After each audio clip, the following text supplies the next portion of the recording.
The brain processes imagined experiences similarly to real ones, engaging neural pathways that shape thoughts and behaviors. Visualization activates brain regions linked to motivation and decision-making, reinforcing financial confidence.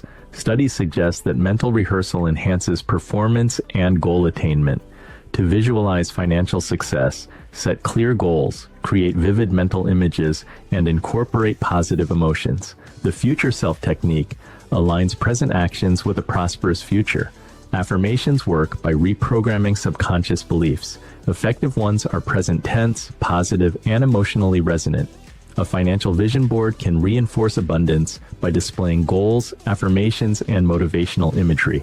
Daily visualization and affirmations create a prosperity mindset, shifting financial habits and opportunities.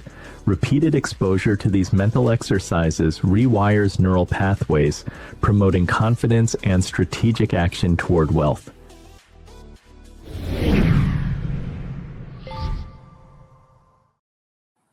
Laura, you teach your clients to visualize financial success. How do you teach visualization in a way that actually creates results? Yes, so that's very much the witchy part of what I do is the inner work. Look, I love visualization. I have many meditations and different recordings on my own channel, and that's what I share with my students and clients, as you said, to support them to shift into this new reality, living their richest life, however they desire it. Visualization can be really powerful if it helps us to connect to the feeling of the reality that we want to create. And I always bring it back to the feeling of, especially nowadays where everything is very mainstream, I think like vision boards and all these kind of techniques. The challenge sometimes is that these techniques can actually be used in a way that people feel like it's just another thing to do, like it becomes like on their to-do list, or by looking at their vision boards, they actually feel worse because it's just a constant reminder of where they're not. So more so than the practice, because visualization can be really powerful, vision boards can be, affirmations can be, I'd always come back to tune into the feeling. How is it making you feel? If looking at your vision board every day is actually making you feel rubbish, because you're saying, oh, that's just everything I haven't got yet. Or if saying, I'm so grateful that I'm now a millionaire, and every time you say it, your brain is going, that little voice in your head is calling BS on it, then maybe stop that and try a different technique that is going to ease you into that emotional feeling that you want a little bit easier. So it can be so powerful. It certainly is. It's science-backed and everything like that. But I would always just say, tune into the feeling first. And maybe if the visualization isn't getting you there, the vision board, the affirmations, whatever it is, let's take it from a different angle. Let's try a different approach to actually help you get the outcome that you want. And then in your experience, do you see a big difference in the thinking or the approach that men have versus women? Yeah, I mean, I work predominantly, exclusively probably to say with women in my business, like in my mastermind or my community or my coaching programs. It is women that I work with. That's my mission. That's what the Witch of Wall Street is rooted in, its purpose in. But obviously from being in different containers, communities, coaching programs more broadly, we can all approach things differently, but it doesn't necessarily mean it's male or female. Because I have some friends from my corporate days who are very in their, let's say, quote unquote, male energy. And maybe for them sitting down to do breath work or tapping or visualization just does not register with them. And they want to have a more forceful approach to things. They're more like get up and go, maybe more of like the Tony Robbins energy. But then I have other friends who are like so into the beautiful woo and they just want to submerge into the visualization practices, and they can get there and they can go into their higher frequencies or their higher chakras a lot easier. So there can be differences, but it isn't always just male or female. It's more what is the predominant energy that we're attuned to as well. Anna, you bring neuroscience and spirituality together. What does current brain research say about how visualization can help to rewire our neural pathways for financial success? Yeah, I don't know what it says specifically for financial success, but visualization is a very powerful tool for helping people achieve goals in general. And what visualization does is, as the Witch of Wall Street was saying, it really helps people bring themselves closer to the manifestation that they desire and to start to reprogram deep inside what may be holding them back. And, I love the Witch of Wall Street concept because it shows that a lot of this is really magical. It is us creating our reality with our thoughts, with our intentionality, with our visualization, with our feelings, with our, everything that we create in our inner world, because our inner world ultimately equals our outer world.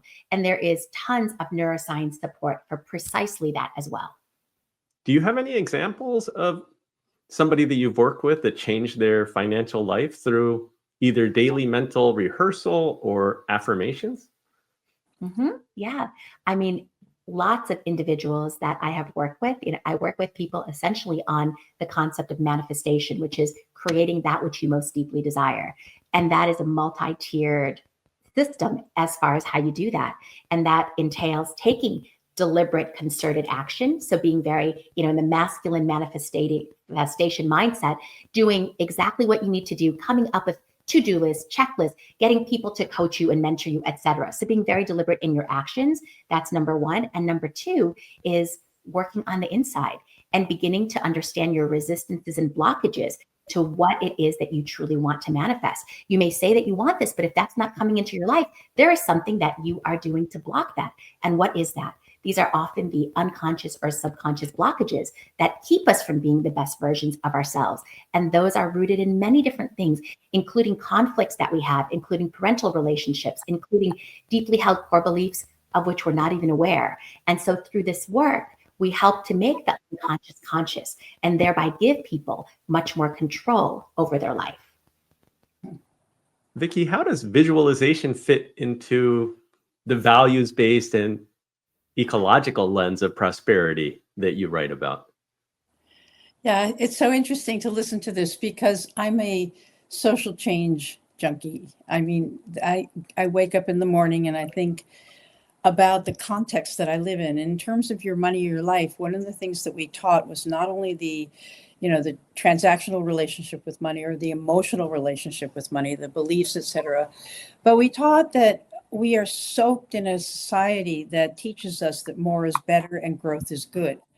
And in a way, I remember when I was working on Your Money, Your Life, they said, 75% of the economy in the United States is a consumerism.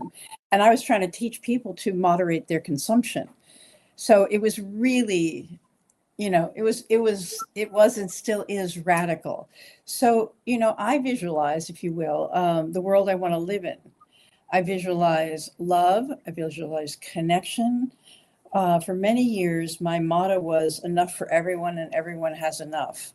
And so all of my money, so it sort of makes my financial life way less important to me as long as I have enough. And it makes my world work more important. And right now I'm working with the idea of mutual aid. I work in relocalization. I do have a belief, that's being validated that the global supply chains, globalization itself has made us very vulnerable in meeting our needs for ourselves in the region that we live, which is how humans lived always. And so I'm trying to teach skills of need fulfillment that is relational. It's not, masculine as we're talking about. It's not like I can do everything myself, although I have that attitude. I have to get over it. But it is about the fact of the matter that one of the greatest joys for a human being is in giving and receiving. And receiving is extraordinarily hard and from other people, and needing is very hard. And so to build systems of mutual aid, both inside yourself, is it okay for me to receive? Is it okay for me to give? When is it okay for me to give? And I don't mean a wedding present. I mean something from your own self. And so that's this culture, it's like one of my other mottos. I have mottos all my entire life. When I was working on local food was the realization that this is a relational world. It is not a world of objects. It's not a billiard ball world where we're all banging into each other for advantage. It's a relational world. If you tune into the natural world, we're the only species that does not know how to live in the natural world. And I'm not saying, put on loincloth and go learn how to kill rabbits. I'm talking about this sort of blessed relationship with the food that you eat, with the materials that you use for your life, some awareness of where they come from. So that is that's my great joy, is to work at that level. Anybody else want to chime in? Well, I love what Vicki was saying regarding the giving and receiving. And I think that whenever you are striving to cultivate an abundance mindset, those two aspects have to be balanced. And I've talked about the masculine and feminine. Usually receiving is more the feminine, giving is more the masculine. But just like Vicki was saying, most of us, especially if we're, high power women who are used to success, we're so good at giving. We may not be so good at receiving.